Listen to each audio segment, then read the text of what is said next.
Olá, boa tarde. Vamos, como de costume, esperar mais um pouco que se juntem a nós.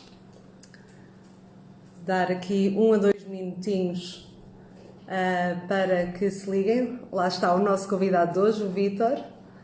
Está aqui um pouco.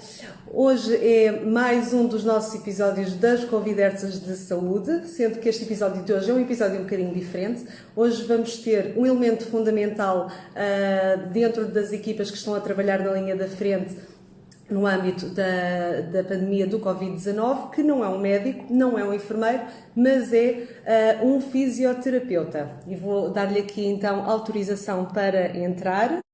Portanto, hoje temos connosco o Vítor Hugo Azevedo, já o convidei, está prestes a juntar-se a nós, e o Vítor cá está ele. Olá, Vítor. Olá, boa tarde, Muito Andréia. bem. Consegues ouvir-me bem? Consigo. E tu também Estava consegues aqui ouvir? que o Vítor é fisioterapeuta especialista em reabilitação respiratória. Ele trabalha no Centro Hospitalar Lisboa Ocidental, nomeadamente a nível do São Francisco Xavier. Para além disso, é docente na Escola Superior de Reabilitação de Alcoitão e é ainda formador da Formaterapia, que é a empresa de referência no âmbito da fisioterapia, terapia da fala e terapia ocupacional e que, para além disso, tem sido um parceiro ótimo na divulgação da nossa iniciativa das Conversas de Saúde. Certo? Ora, obrigado pelas tuas palavras tão generosas. Na realidade, eu sou fisioterapeuta da Unidade de Cuidados Intensivos do Hospital Egas Muniz e sim, acabo por também ter um papel de docência na escola de Alcoitão. Alguns dos meus alunos também, certamente, têm também acompanhado a tua iniciativa e têm dado um excelente feedback, assim também como as pessoas, os clínicos do hospital. E sim, em primeiro lugar, queria agradecer-te por este convite, que obviamente ia aceder. De facto, o fisioterapeuta é um profissional que está em minoria dentro do Mundial de Cuidados Intensivos. Há muitos médicos, muitos enfermeiros, normalmente há menos fisioterapeutas, e é com todo o gosto que venho aqui explicar um bocadinho e responder às perguntas que existirem neste sentido, sobre qual é exatamente o nosso papel, em que é que nós podemos ajudar e contribuir para estes doentes, não só os de Covid, mas também todos os outros. Que achares apropriado perguntar, toda à vontade. Muito obrigada, Vítor. Temos aqui imensa coisa. Eu confesso que eu e creio que muitos dos meus colegas que possam estar a assistir, a tua área é aquela área em que nos sentimos, se calhar, um bocadinho menos confortáveis, uma vez que o teu trabalho, como tu dizias, poderá, por vezes, é fundamental, mas por vezes até poderá passar-nos de certa forma despercebido, e daí temos convidado hoje para estares aqui connosco nestas conversas de saúde, porque é efetivamente um trabalho que faz toda a diferença, nomeadamente em termos do acompanhamento em fase aguda e depois na reabilitação a posteriori do doente com patologia respiratória, que é disso que estamos aqui a falar hoje, e nomeadamente com a infecção pelo Covid-19.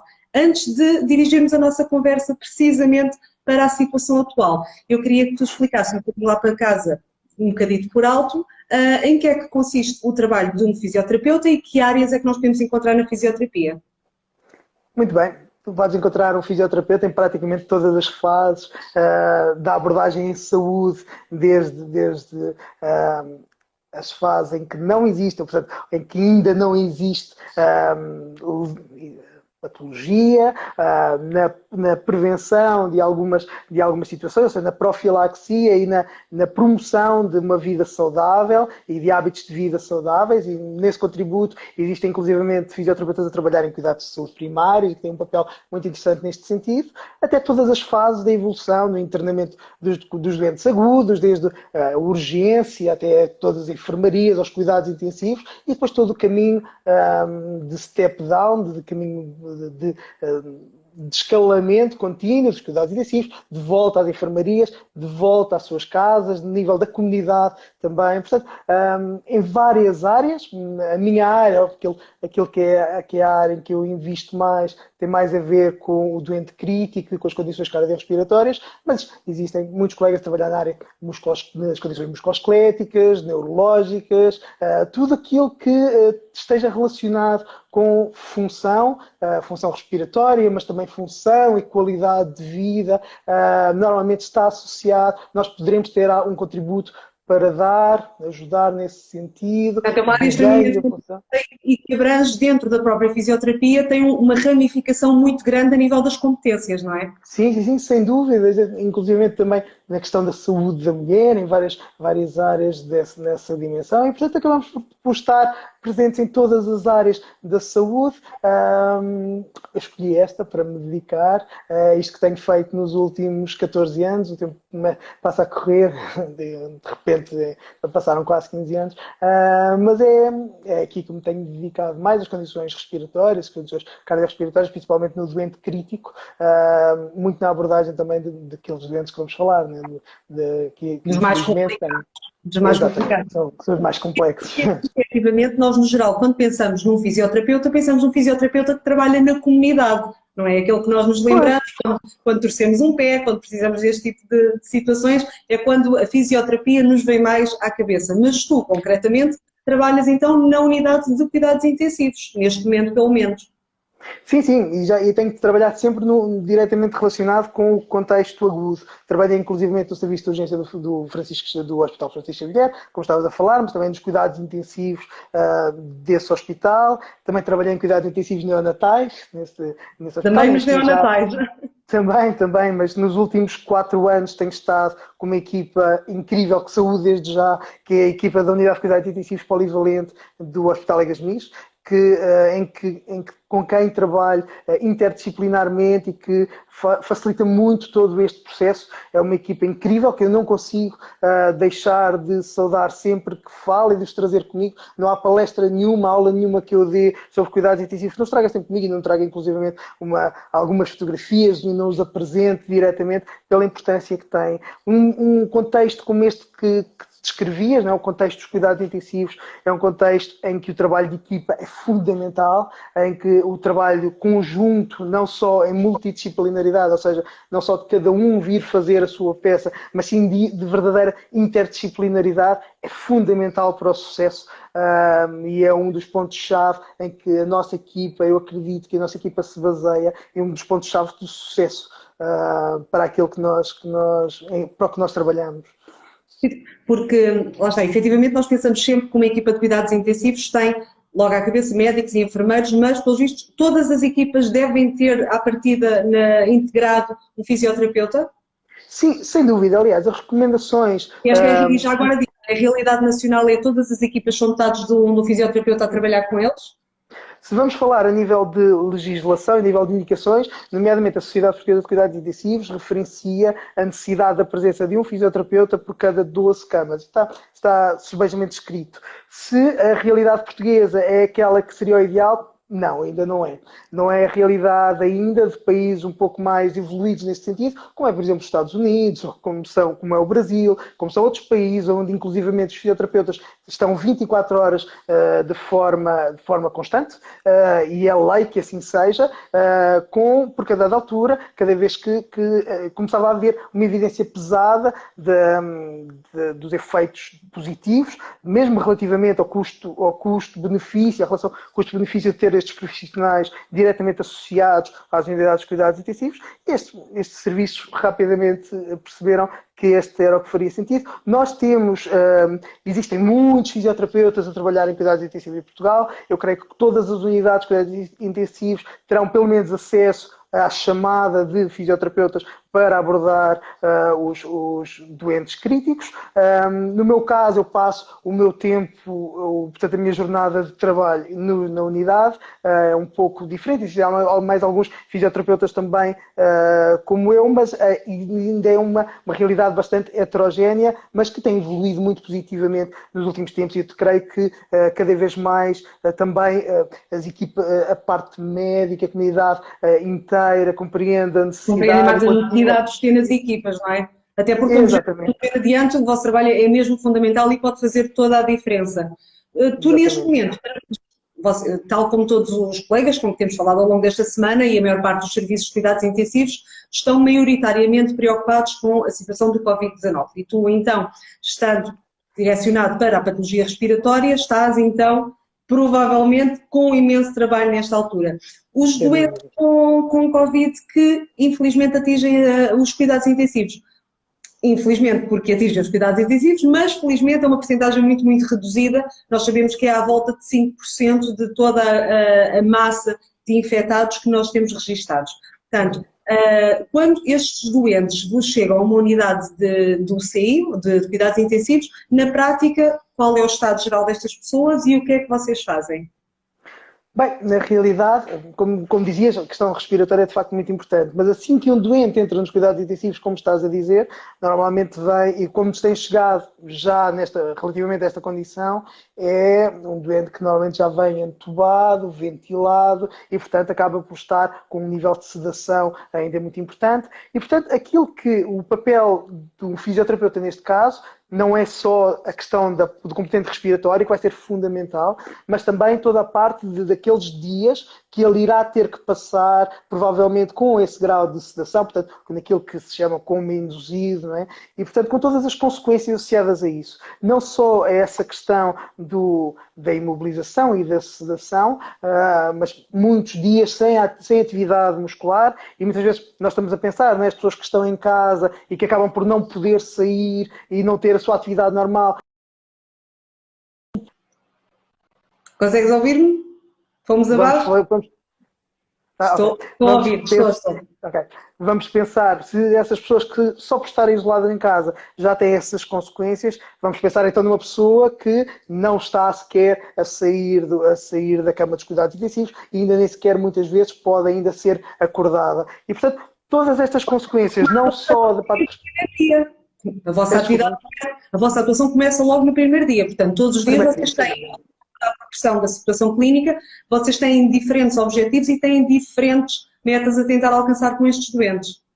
Sem dúvida. O meu dia, pessoalmente, se eu posso contar a minha experiência, o meu dia começa sempre com uma passagem, portanto, com uma reunião da equipa inteira, onde se definem os objetivos major para aquele dia. Obviamente, uma unidade de cuidados intensivos é muito dinâmica, como tu sabes muito bem, e, portanto, acaba por haver diferença, por acontecer coisas durante o dia que obrigam a uma reestruturação do plano, mas começa nesse sentido e depois o fisioterapeuta faz como parte integrante, equipa interdisciplinar, acaba por entrar também e trabalhar no sentido dos objetivos que foram definidos, quer ele seja ao tentar otimizar a condição destes doentes e minimizar as consequências, como dizíamos, deste acamamento, desta imobilidade, desta perda de massa muscular que irá acontecer sem dúvida, como otimizar a sua ventilação, que ela seja, neste caso, estamos a falar em ventilação invasiva, quer depois a parte de toda a mobilização precoce, toda a tentativa de otimizar a função da pessoa, aproximar a pessoa daquilo que é a sua função normal, para que perca o mínimo possível, porque nós sabemos que a patologia, todos os eventos associados têm consequências pesadas, são pessoas, se nós formos ver as realidades também de outras patologias, como outras patologias que causam, por exemplo, pneumonias e a RDS, tentar fugir um bocadinho aqui à terminologia técnica, mas a condições respiratórias graves que necessitam de ventilações pesadas e precisam estar muitas vezes estudados durante muito tempo.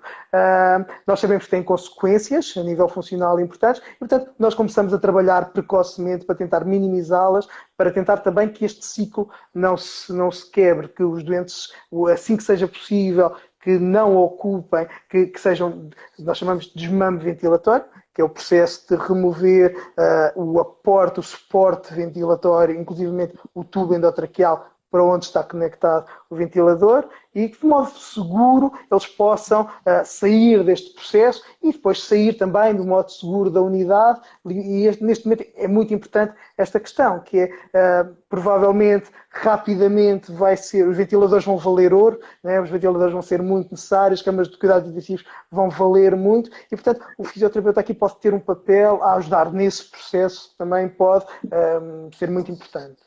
Deixa-me perguntar uma coisa, em média, quanto tempo é que vocês dedicam por dia a cada doente e em que tipo de funções, por exemplo? Um fisioterapeuta? Uhum. Bem, eu trabalho neste momento 7 horas, não é uma realidade, o meu horário é de 7 horas, mas não creio que tenha passado algum dia por cima dos últimos tempos 7 horas no hospital, mas provavelmente aquele que é necessário. E estamos a falar em muito tempo, estamos a falar em meia hora, 1 hora, se pensares que estes doentes estão no open space, portanto estão num sítio onde toda a gente tem acesso, ou neste caso toda a gente que tem acesso que está equipada adequadamente. E nós, na realidade, vamos trabalhando com estes doentes e vamos realizando algumas intervenções ao longo do dia. Algumas destas pessoas não têm possibilidade ou cansam-se com facilidade e não é adequado intervir muito tempo seguido e, portanto, temos que respeitar também esses períodos de pausa, essas recuperações, essas otimizações que são relativamente curtas e, portanto, é difícil de responder à tua questão porque não é chegar, fazer qualquer coisa e ir embora. Na realidade é um trabalho contínuo de otimização respiratória, de exercício, de atividade, são muitas coisas que vão sendo feitas ao longo do dia. Se me perguntares que doente é que eu estou a tratar daquele momento, provavelmente a minha resposta vai ser 4 ou 5, ou eu estou com um doente e estou a pensar nos outros e o que é que poderemos estar a fazer, o que é que poderemos otimizar a seguir. Portanto, não é uma resposta difícil. Eu vi, tu tens uma página do Instagram muito boa, que se chama Fisiointensivamente. Aliás, nós estamos a falar contigo por intermédio dessa página e, curiosamente, tu colocaste, já não sei se foi ontem, se foi há 2 dias atrás, um vídeo em que estás a trabalhar precisamente com alguém que se encontra neste momento internado e estavas a fazer um pequeno exercício de movimentação. A pessoa encontrava-se de pé, a tentar subir e vimos que não foi possível fazê-lo nem com muita velocidade, nem durante muito tempo. Portanto, são com muita calma. Um gasto muito, muito grande, não é? E que todo este tipo de mobilizações requerem da própria pessoa um esforço acima daquilo que é o vulgar. Sem dúvida, nós estamos a falar de pessoas que não estão na sua situação normal, não é? Que estão numa situação crítica ou a sair da situação crítica e, portanto, é muito importante seguir aquilo que são as recomendações de segurança para assegurarmos que o que nós estamos a fazer, nós seguimos as mesmas leis que toda a comunidade clínica, não é? Prima non nocere, portanto, a primeira coisa que nós temos que ter em conta é que não vamos fazer mal e, portanto, as recomendações de segurança são muito, muito, muito importantes. E a dada altura, muitas vezes temos que ter a noção de, se calhar, fazer mal é ser passivo. E muitas vezes esta é uma fase difícil, muitas vezes é controverso, ou pode ser difícil para nós passar esta informação. Lá está, eu tenho a sorte de trabalhar com uma equipa de médicos e de enfermeiros que estão que têm esta parte muito, muito, muito clara e muito esclarecida e compreendem muito rapidamente e compreendem muito bem a importância de rapidamente trazermos os doentes para o máximo de funcionalidade que eles possam ter, para o máximo de funcionalidade que lhes vai permitir evoluir depois na sua saída do hospital, saída da unidade e saída do hospital. Mas era como estavas a dizer, esses critérios de segurança, essa monitorização que o fisioterapeuta deve conhecer e que deve estabelecer não só os parâmetros do exercício que está a ser aplicado, mas também os critérios de segurança, são fundamentais para o sucesso da intervenção, para o sucesso da mobilização, que nós chamamos de mobilização precoce, porque estamos a intervir diretamente numa situação aguda ou pós-aguda muito, muito rápida.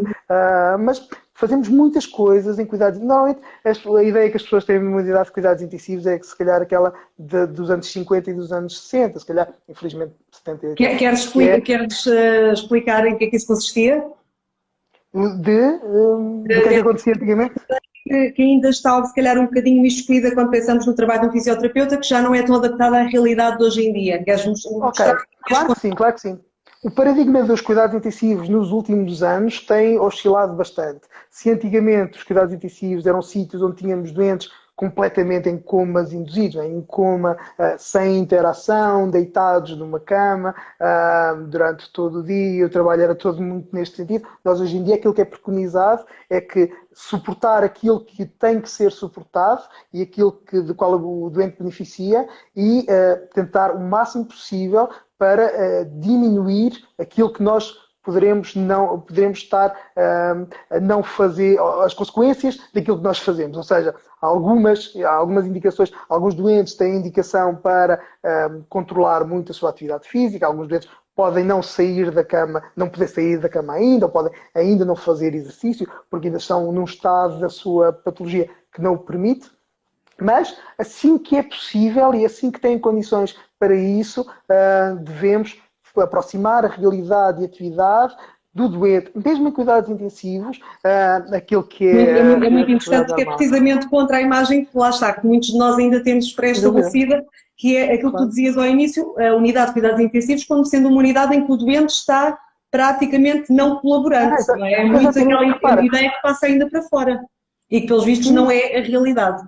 Sim, sem dúvida. E se pensares que, por exemplo, não é por um doente estar ventilado, entubado e ventilado, que não vai sair da cama, que não vai para o seu cadeirão, que não pode inclusivamente deambular, que não pode andar, que não pode fazer os seus exercícios, isso muda muito o paradigma. Por exemplo, nós trabalhamos muito com cicloergometria, com muitos exercícios de atividade, obviamente com planos de exercício bem estruturados e adequados àqueles doentes, mas intervimos precocemente com isso, intervimos com o exercício muito rapidamente e tentamos sempre o máximo possível que os nossos doentes tenham esta máxima, que é fornecer-lhes o máximo de atividade que podem realizar de forma segura nesse dia. E este é um princípio que é importante para nós e que nós, como fisioterapeuta, temos muito caro, para nós é muito nobre e que acabamos por trazer também para o resto da equipa este estímulo e acabamos por muitas vezes até ser um pouco chatos, não é? Eu já quero levantar este doente, será que eu já posso? Será que tem alguma contraindicação? Será que não tem? Então vamos tentar comatá-las. Será que tem alguma barreira que o impeça de deambular? Então eu posso trabalhar com a minha colega enfermeira para tentar minimizar essas barreiras, para realizarmos em conjunto algo que seja interessante para o doente e que seja efetivo nestes benefícios. E é este trabalho que é muito diferente do paradigma que muitas vezes se pensa dos cuidados intensivos, não é? Que são as vistas antigas. E nós, aliás, na sexta-feira até vamos ter a doutora Rita Ivo, que trabalha também, curiosamente, no Hospital São Francisco Xavier, no ambiente dos cuidados intensivos e que também nos falará um bocadinho mais da vertente médica. E a doutora Rita Ivo também, inclusivamente, também trabalhou na minha unidade, portanto nós também nos conhecemos nesse sentido. E, portanto, também são colegas. Aí fica uma saudação também para ela. Olha, e Vítor, eu tinha aqui algumas perguntas e quero desde já deixar as pessoas em casa à vontade para colocarem as perguntas que quiserem que nós vamos tentar responder em direto. Uma das perguntas que eu tinha em casa era, aqui nesta questão do Covid-19, quanto tempo, mais ou menos, está um doente em média internado dentro daqueles que vocês têm recebido nos cuidados intensivos? Portanto, nós em Portugal ainda estamos numa fase bastante precoce, né? Começamos há uma semana e qualquer coisa, 2 semanas, a ter de facto doentes críticos. Portanto, a nossa realidade ainda é muito precoce. Temos a realidade externa, né? Temos algumas realidades um pouco catastróficas, muito catastróficas, para ser sincero. Se formos falar da realidade italiana, por exemplo, sem ser falar da base, da origem, da parte chinesa, mas temos algumas realidades europeias que são muito catastróficas. Nós ainda não estamos aí, espero que não estejamos e aqui vai de novo o meu apelo, o meu e toda a comunidade, para que consigamos conter esta evolução, né? Para que consigamos conter esta realidade em Portugal. Está nas mãos de todos nós, não está nas mãos... Nós estamos lá todos os dias a dar o nosso melhor, mas toda a gente também está a dar o seu melhor e isso também se mostra, também se nota de algum modo os números que têm aparecido, que têm sido números satisfatórios, né? Têm sido números motivadores para toda a gente, mas devemos, apesar do entusiasmo inicial, muitas vezes nós somos latinos, não é? O entusiasmo inicial acaba por ser bom e depois podemos tentar, pode ser fácil para nós banalizar, e aqui vai então o meu repto nesse sentido, que é que mantenhamos as estratégias que são apresentadas pela Direção-Geral de Saúde, pelas nossas entidades regulamentadoras e, portanto, que façamos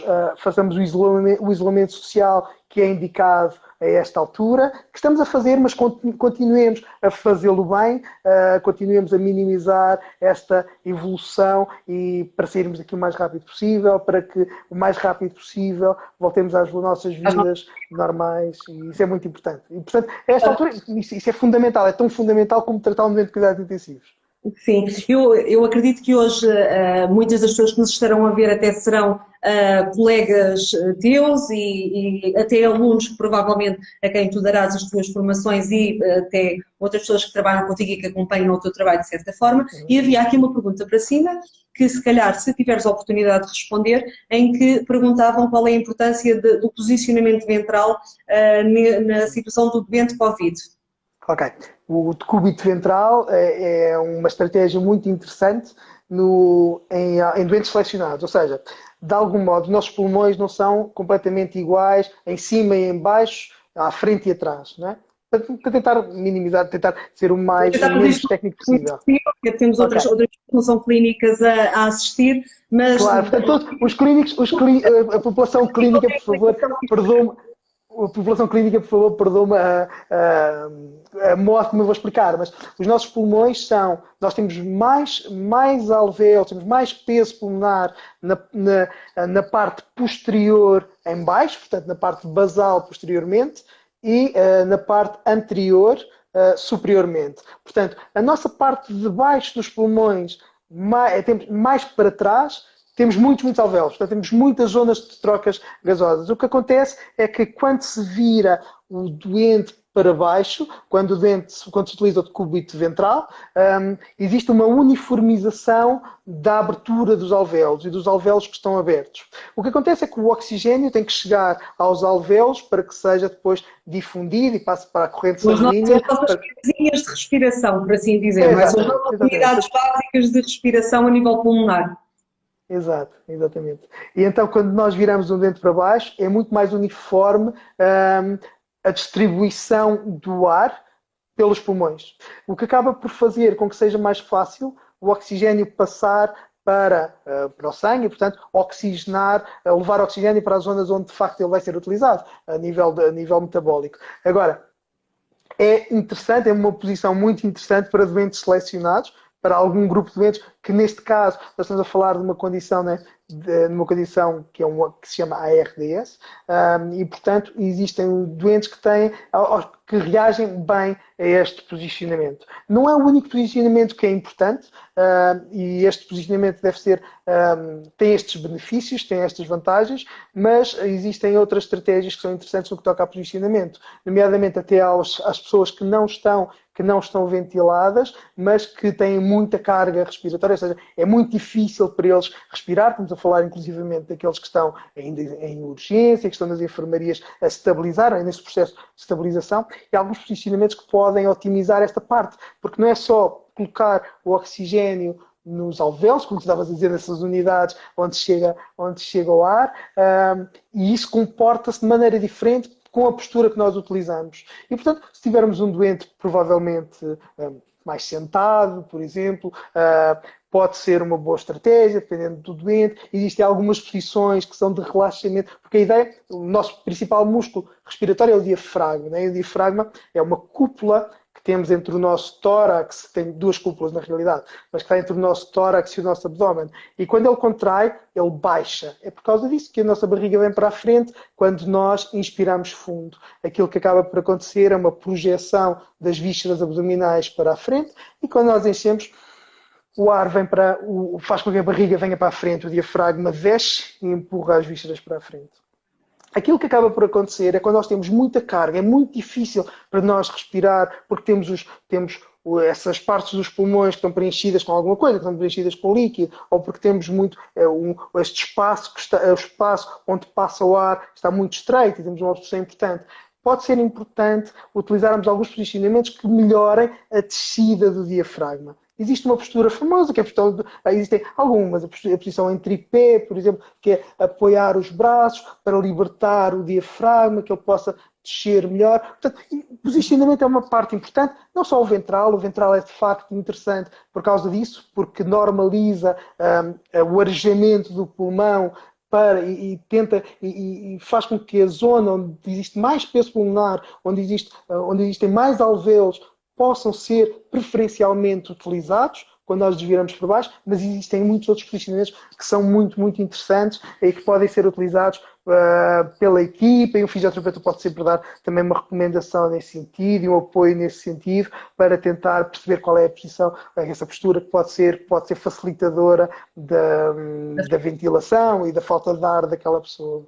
Muito bem, acho que foi uma resposta brilhante. Tenho a certeza que a nossa colega, para fazer esta pergunta, assim, que seja uma colega nossa que terá ficado esclarecida, porque efetivamente foste muito claro. Mas se tiverem alguma questão relativamente a isso, do ponto de vista mais clínico, por favor, contactem-me, que eu tenho todo o gosto em explicar com outros termos mais diretos. Mais técnicos. Vítor, e um dos sintomas que nós temos apercebido que são dos mais prevalentes neste contexto da infecção pelo Covid-19 é a questão da tosse seca, que é uma tosse muito, muito persistente e muito intensa, e depois, numa percentagem mais pequena, felizmente, então a falta de ar, a dificuldade respiratória, sendo que esta falta de ar é, como dizia a doutora Sofia Mendes na segunda-feira, uma fome de ar, não é uma falta de ar associada a uma situação de ansiedade, é efetivamente uma dificuldade respiratória muito real e que nós temos visto, de acordo com os relatos que temos lido e que temos passado uns com os outros, que até está, de certa forma, associada com uma sensação de algum peso e de algum desconforto torácico, de alguma dor.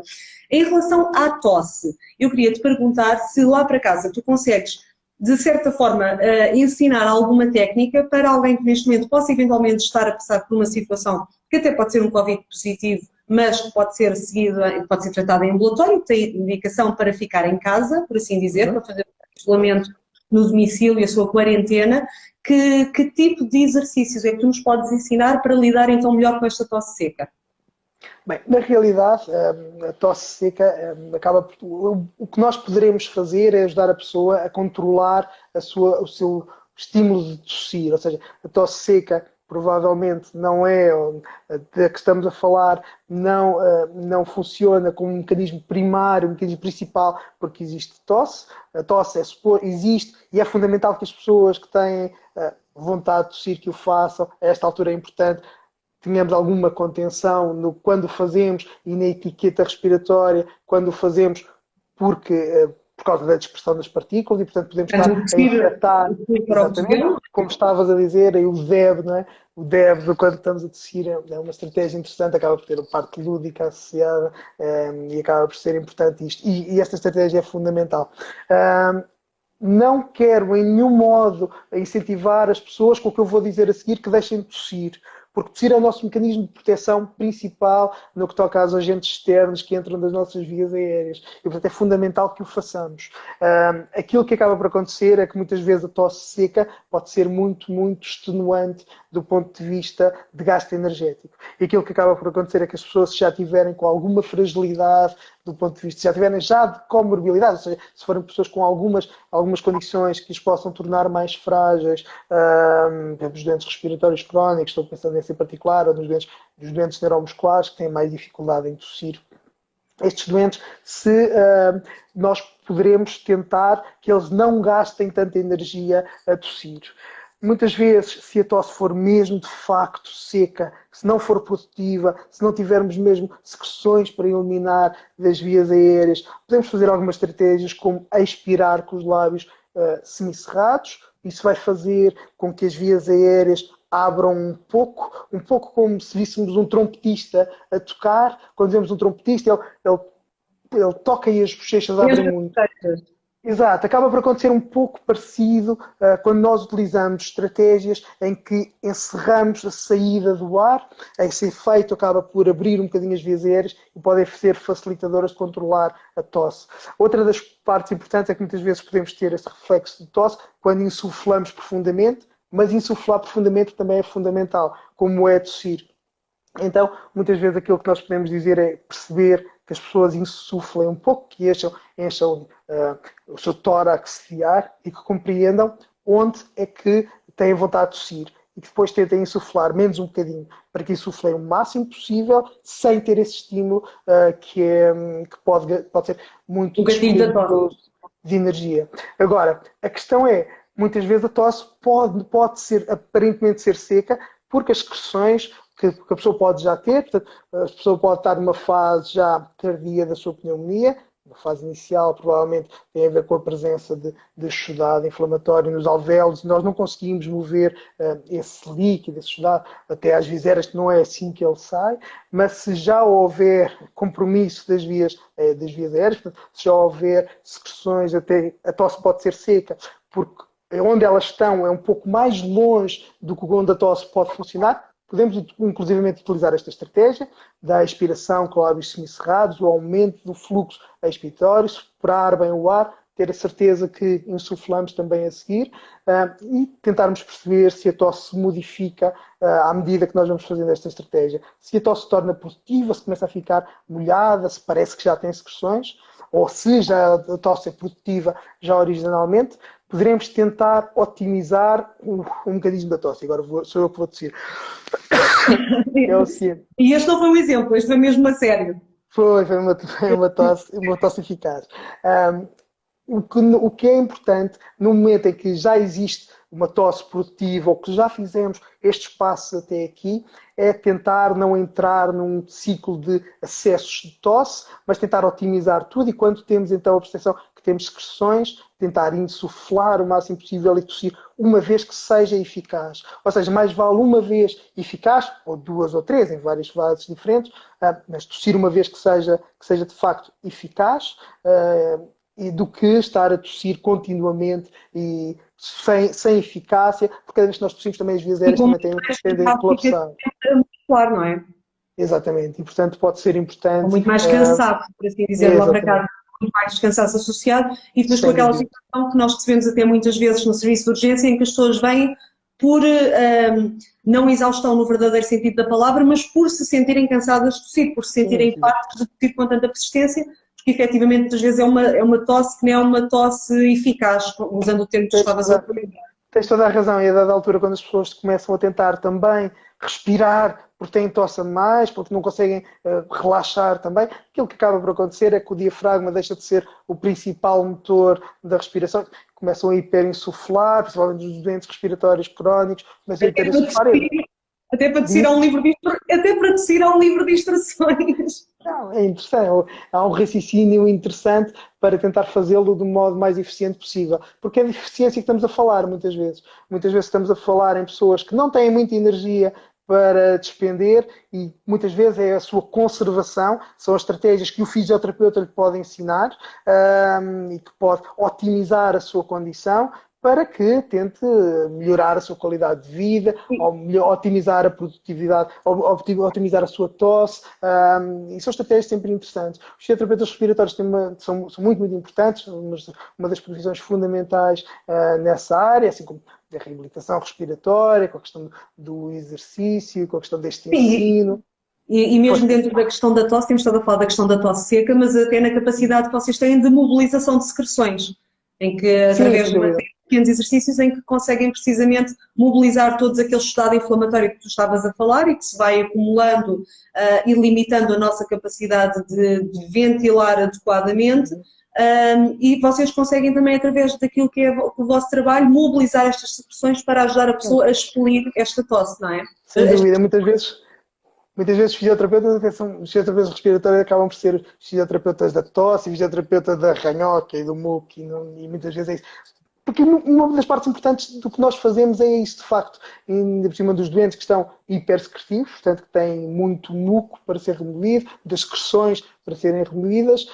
Os fisioterapeutas são o profissional indicado para trabalhar. Nós trabalhamos diretamente com a gestão dos fluxos respiratórios. Também temos estratégias manuais, estratégias instrumentais, muitas vezes para o doente obstrutivo.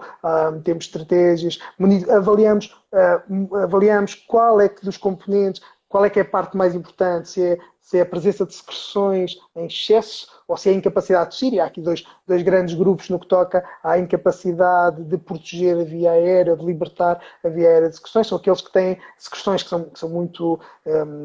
mesmo muito espessas, muito difíceis de ser removidas, e aqueles que têm uma tosse que é fraca, que não é eficaz. E, portanto, o fisioterapeuta faz essa avaliação muito concretamente e fornece estratégias no sentido da otimização da proteção da via aérea, porque é fundamental que essa função esteja preservada. É fundamental que a pessoa consiga proteger a sua via aérea. Se nós não sabemos o que é que vai acontecer, se a pessoa não protege a sua via aérea, não tosse com eficácia, o que acaba por acontecer é fácil o pulmão ficar obstruído, deixar de entrar ar adequadamente e, portanto, todas as complicações que daí advêm. Por isso é que estava a dizer, tossir é de facto, é quase preciso um manual, mas os fisioterapeutas são os profissionais indicados nesse sentido, sabes? E depois de tudo aquilo que nos tem estado a ensinar ao longo desta conversa, é muito fácil de perceber porque é que o vosso papel é fundamental a nível de várias unidades, não só apenas cuidados intensivos, mas de vários serviços de saúde, e porque é que efetivamente, em termos reais, o vosso contributo é fundamental também para diminuir o número de dias no internamento.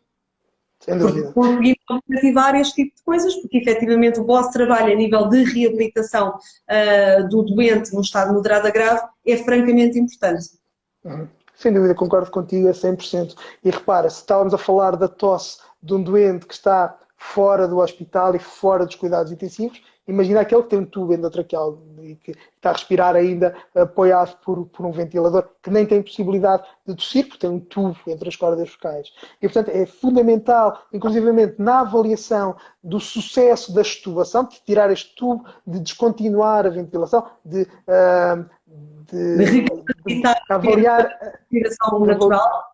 exatamente, da ventilação espontânea, é fundamental essa monitorização. E normalmente os fisioterapeutas em cuidados intensivos, portanto, nós estamos todos os dias com os doentes, continuamente, e portanto compreendemos a evolução do doente e em reunião com as equipas, no momento em que, portanto, com a equipa multidisciplinar, com a equipa médica, com a equipa de enfermagem, nós nomeadamente também temos uma farmacêutica que também vem regularmente às nossas passagens, aquilo que se toma a decisão é de, ok, vamos então começar a avaliar a necessidade real ou não deste doente à ventilação. E um dos aspectos fundamentais é a questão da tosse, como estavas a dizer muito bem, eu tenho todo o gosto em falar disso, porque é mesmo fundamental. E um doente só pode ser descontinuado da sua ventilação com segurança quando se assegura que consegue ventilar adequadamente, espontaneamente, ou seja, por ele, e consegue proteger a sua via aérea também por ele. E nós fazemos essa avaliação regularmente e fazemos essa avaliação muito mais diretamente e de uma forma muito mais rigorosa no momento da tomada de decisão da tirada do tubo. E muitas vezes existem alguns grupos de doentes que precisam de apoio no pós-extubação, quer seja, por exemplo, com um aparelho, que é o aparelho da tosse, que é o Cough Assist, ou com estratégias manuais, ou com ensino, ou com algumas estratégias de controle respiratório, até feitas pelos próprios doentes e que nós ensinamos, e que tudo isto é fundamental para o sucesso da extubação. Agora, se nós contribuímos para o sucesso da extubação precoce, era como te dizia, libertamos mais rapidamente um ventilador e a unidade de cuidados intensivos tem mais um ventilador mais rápido, pode ter mais rápido uma cama de cuidados intensivos. Obviamente nós não alteramos a história natural da doença, não vamos alterar certamente, mas podemos acelerar este processo no sentido em que estamos prontos para o avaliar assim que o doente está pronto para o fazer. E então podemos otimizar este timing. E repara, menos um dia de cuidados intensivos é muito, muito significativo e existe evidência nesse sentido, que nós podemos beneficiar o doente de cuidados intensivos nesse sentido, na diminuição do tempo de ventilação e no tempo de cuidados intensivos. Vou descer outra vez. Tem esses benefícios, para além dos usos óbvios, mas que também, por exemplo, na diminuição da probabilidade de virem a apanhar, de contrair até uma infecção a nível hospitalar, que infelizmente também existem, e que quanto maior é o tempo de permanência num serviço hospitalar, também temos as nossas bactérias que são mais comuns neste tipo de meios e a pessoa acaba já está num estado fragilizado e acaba por estar mais suscetível de contrair uma infecção destas. E é engraçado porque são todas as infecções. Deixa-me só um ponto muito rápido. São todas as infecções. Inclusivamente, quando diminuis o tempo de internamento em cuidados intensivos, não são só a questão das infecções respiratórias, como diminui esse tempo, como estavas a dizer muito bem, obrigado por esse ponto. Todas infecções associadas a catéter, todos os tipos de infecções, como estão menos tempo sujeitos a este ambiente, né, a este contexto que não se pode dizer que não é perfeito, tem as suas contrariedades. Se tirarmos os doentes de uma forma segura, sempre, obviamente, e adequadamente avaliada, se os tirarmos mais cedo, normalmente isso é muito importante para o doente. Neste caso em particular, em que provavelmente vamos ter necessidade de ter camas de cuidados intensivos e ventiladores disponíveis, torna-se ainda mais premente e, portanto, o papel do fisioterapeuta até pode ser ainda mais importante nesta altura, porque a sociedade civil e o contexto assim o obriga a esta evolução e assim o pressiona. Vítor, antes de terminarmos, eu queria desde já agradecer uma vez mais a tua colaboração, porque efetivamente, Obrigado. dentro da tua área, és sem dúvida uma pessoa de referência. Queria agradecer também novamente a Formaterapia que nos tem apoiado imenso na divulgação deste projeto. E, portanto, um abraço ao Francisco, ao meu amigo Francisco, que tem tido um papel, inclusivamente, Deixa-me só dizer que neste momento ele tem tido um papel muito, muito interessante no que toca à mobilização do seu meio, do seu contexto, no sentido do apoio a nós, que precisamos de algumas coisas de apoio neste sentido, e é uma pessoa que está continuamente interessada em como é que pode contribuir com os seus skills, com o seu know-how para melhorar a resposta nesta situação que é sensível. O nosso duplo obrigada, e em nome da equipa toda que tem estado a fazer o Conversas de Saúde. Queria que deixasses uma mensagem final lá para casa que ajudasse quem ainda nos está a seguir e que não é da área clínica a compreender porque é que é tão importante seguir as recomendações que têm sido transmitidas e reforçar que efetivamente não é fixe estar nos cuidados intensivos. Não Portanto, tem um papel fundamental para que tal não aconteça. Fala-nos já um bocadito para terminarmos. Claro. Tens toda a razão. É fundamental que nós façamos o nosso trabalho, nós estamos a fazer o nosso papel, todos os dias fazemos o nosso papel o melhor que conseguimos. Os médicos, os enfermeiros, os auxiliares, os farmacêuticos, os psicólogos, os nutricionistas, os fisioterapeutas, toda a gente que está a trabalhar está a dar o seu melhor, está a tentar fazer o seu melhor para tomar conta de toda a gente que vem até nós e que precisa de nós e precisa dos nossos cuidados. Nós precisamos que a sociedade civil e que as pessoas fora do nosso contexto também mantenham esses cuidados, que mantenham e cumpram o isolamento social, que tenham esta etiqueta respiratória de não contaminar as superfícies. Esta é uma coisa muito importante. Este vírus permanece nas superfícies durante muito tempo e isso faz com que seja mais fácil ele ser espalhado e, portanto, é importante esta questão da etiqueta respiratória é fundamental. Exatamente, é fundamental que assim seja. Portanto, keep up the good work, acho que é essa a mensagem para todo Portugal. Nós estamos a fazer um bom trabalho, devemos manter esse bom trabalho. Todos somos elementos de saúde pública a esta altura, todos nós, a saúde pública depende da atuação de cada um de nós e da proatividade de cada um de nós, e isto é fundamental, para que venha o mínimo gente possível, para que venha o mínimo de pessoas possível aos cuidados intensivos com esta situação. Por acaso de virem, nós estamos aqui para fazer o nosso melhor. E para preservar aqueles que nos são próximos e que são mais suscetíveis e que têm, portanto, uma probabilidade um bocadinho maior de recair no tal grupo dos 5% que pode vir a precisar dos cuidados intensivos e até do teu cuidado. Não posso deixar de terminar sem deixar uma mensagem à minha classe. Né? Os fisioterapeutas têm um papel fundamental nesta área dos cuidados intensivos, têm-no em todo o mundo, têm-no subejamente escrito na literatura, na melhor literatura científica sobre isto e em todas as fases. Estamos com os doentes, estamos com as pessoas que precisam de nós no pré-hospital, na urgência, na entrada no hospital, nos cuidados intensivos, na saída, na reabilitação. Somos os motores da reabilitação respiratória, somos os motores da reabilitação cardíaca, somos os motores, muitas vezes, da autonomia dentro daquilo que é a equipa interdisciplinar, que é fundamental, mas muitas vezes somos elementos fundamentais pela proatividade que temos neste sentido da reabilitação e uma coisa que é certa é que em qualquer fase que alguém esteja, nós podemos sempre ajudar e podemos sempre colaborar nesse sentido. Vitor, muito obrigada. Eu percebi-me agora que tinha aqui uma série de comentários que foram sendo lançados e que eu na altura não me apercebi, mas um deles diz que tens de ponderar seriamente começar a fazer diretos na tua página, portanto fica aqui o desafio. Encontrem o trabalho...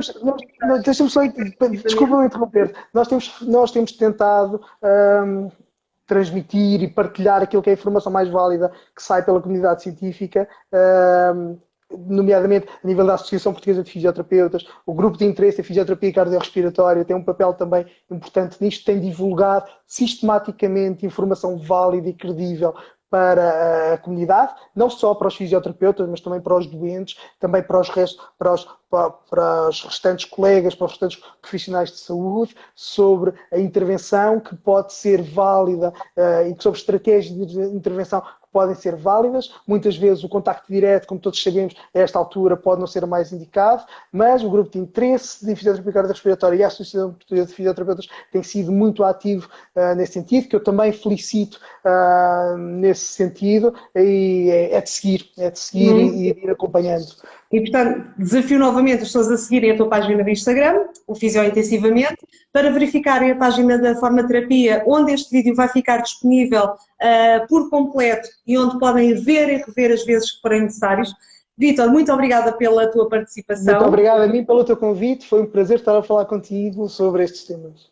Muito obrigada, até à próxima. Nós continuamos amanhã Amanhã temos novamente uma sessão dupla, vamos começar às 7 horas, finalmente focando como é que está a ser a abordagem do doente Covid em medicina geral e familiar, portanto, pelos médicos de família, a primeira linha de acesso dos doentes, regra geral, àquilo que são as plataformas de saúde. Portanto, vamos falar de como têm estado as coisas a correr nos cuidados de saúde primários e depois às 7h30 vamos então falar finalmente de saúde pública, o que é isto, ser um agente de saúde pública, qual é o contributo que cada um de nós pode dar e vamos debater algumas questões das medidas que têm sido implementadas a nível nacional e a nível internacional para controle da situação da pandemia do Covid-19. Encontramos-nos amanhã, então, às 7 horas, para uma emissão dupla com a doutora Rosário Cardoso e com o Dr. Guilherme Duarte e vemo-nos amanhã. Obrigada por terem estado desse lado.